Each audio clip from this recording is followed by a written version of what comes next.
Ето го инженер да иде и обърка клюпа. Чай си, какво ми беше мисълта. Сега ще ви покажа как се шпаклуват хартините.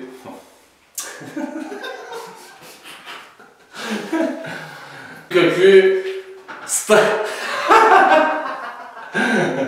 Или... Аз съм да кажа да размеш. Чакай сега, че да ми е смешно. Сега ще ви покажа как да се разбъркате фюгенфюлера. Инструменти задължително идеално чисти. Сейно са купени от магазина. При гипсовите истории има ли малко осенъци от старо, но почва да втвърдява по-бързо, нямате време да нанасяте и така. Затова трябва да са идеално чисти. Фюгенфюлера и унифлота се поръсват върху водата. Равномерно. А не да го изсипите на един път. Бърка се единствено на ръка. Не с бъркалки. Поръсвате, за да може да си поеме водата и да не става на бучки.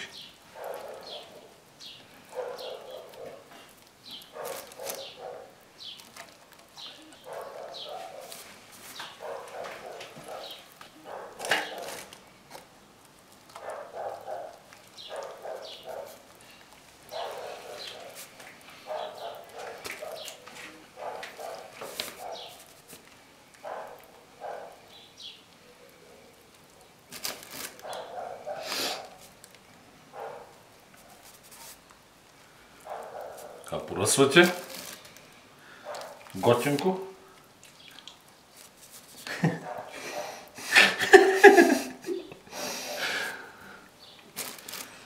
Готинко.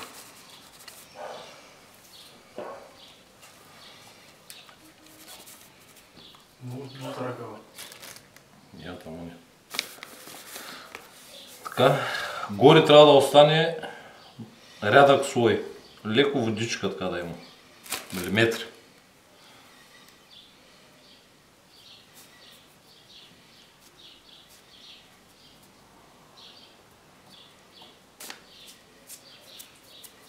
Това е. Ето така. Вижте как става рядко. Отгоре. Събирате отстрани. Ако нямате ваничка, кофичка, каквото имате.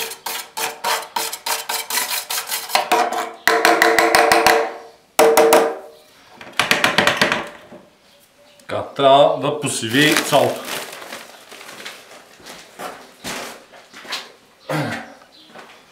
Може да го изчакате 1-2 минути. И чакате. Значи, сега ще ви представя метода единствено и само методиката на Кнауф. Фюгенфюлер, нанасене с залепване на хартиена лента. Мрежата е забранена, запомнете един път за винаги, за фугите на гипс картон. Има едни мрежички, дето се лепат и отгоре шпакловате. Това е забранено. Сакфазерната лента също не се ползва. Това бяха методи преди 20 години. Ако четете статии, те са от преди 10 години. От 5-6 години, че може би повече, се ползва единствено хартийна лента. Хартийната лента е еднородна с хартията на картона. Затова няма никакви проблеми. Ето, вижте кое е рядко сега. Да не си помисли да слагате още. Голяма грешка. Разбърквате, то се сгъсти само.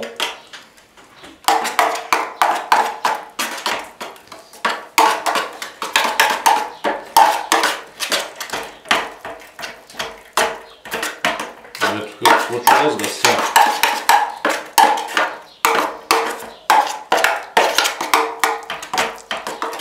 И е готово. Трябва това да се получи.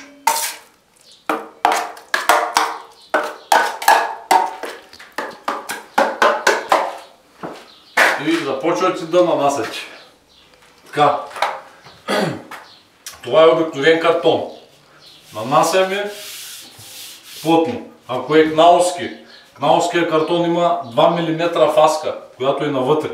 И първо трябва да я запълните добре, първо нея и чак тогава да напълните. Това е и първият начин за шпакловане на фугите с гипсови основи. Ако искате да го правите с шийтрок или други шпакловки полимерни, които са, пак така се прави. Нанасяш, слагаш хартийната лента, издърпваш. Но с полимерна шпакловка, ако го правите като шийтрока, се нанасят повече ръце, защото тя 1 мм се прави пласта и прохлътва. Фюгенчето или унифлота държи повече дебелина.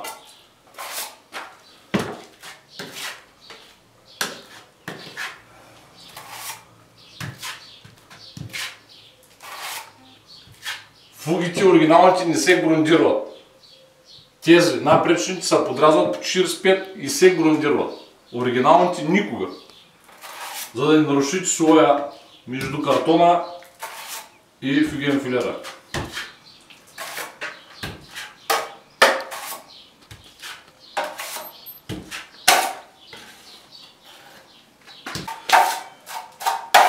Видите също са минават с фюгенфилера.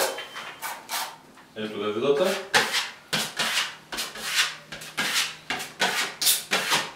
И си готови.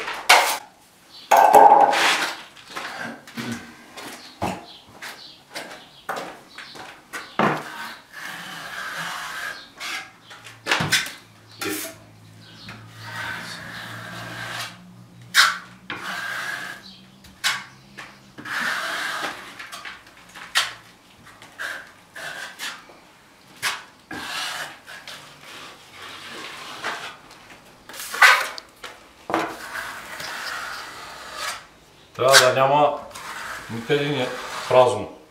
Ето така трябва да стане.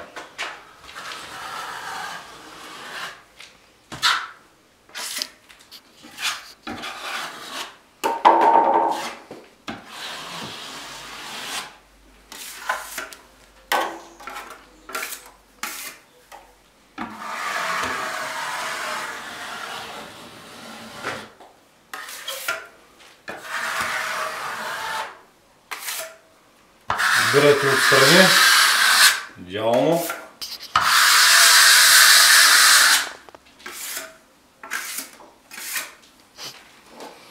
Ето така трябва да стане, да няма никъде дупчици, цепчици и така.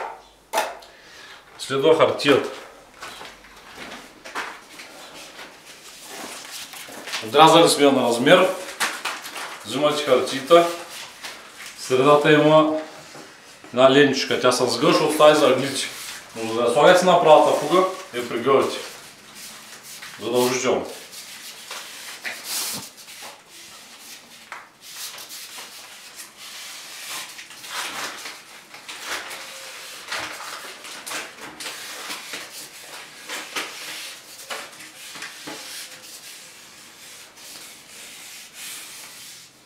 И като я пригънете, я разгъвате.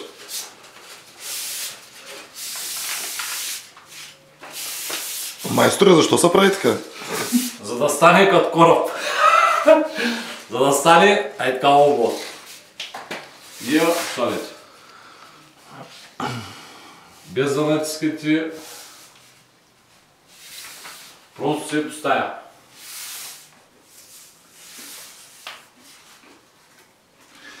След като е сложена, ето я, следва прикарване с единия пръст. Най-добре става със средния. Ето така от средата, без да натискате.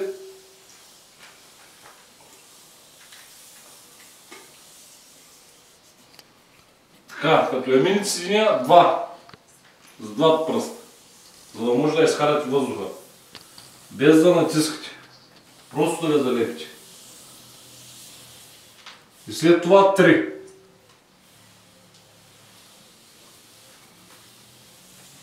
Да не се получават брамбучета и така нататък.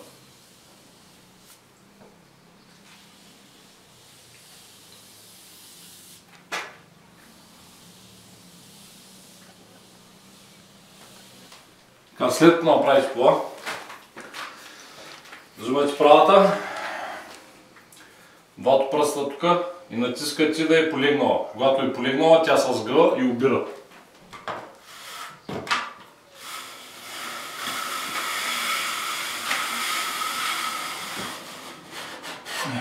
Ако си го направили правилно, трябва да ви остане толкова с материал.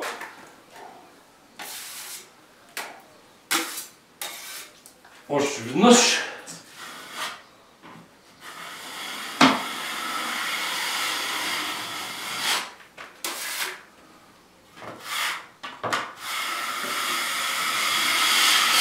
И това е. Ето да видите какво се получава. Дай тук. Микрончета. Тук няма слънце. Ще нагоре. Ето, да се вижда цепката. Ето. Като поизсъхне, то ще я прибере още малко навътре. И става идеално.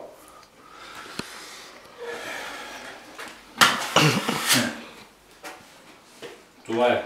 Отгоре не се мажа. Така я оставяте, като съхне, след 5-6 часа се мина още една ръка. Това е, повтарям, по стандартите на Knauf. Това е начина за шпакловане на фугите, който ви показахме с фигенфилер или унифлот, хартийна лента. Другия вариант с полимерни шпаковки. Шийтрок, друга аз не ползвам. Това са двата начина. Другите начини са грешни. Запомнете. Работете качествено. Така. Накрая, когато шпакловате по изискване на Knauf, следва това. Айде на здраве! Айде!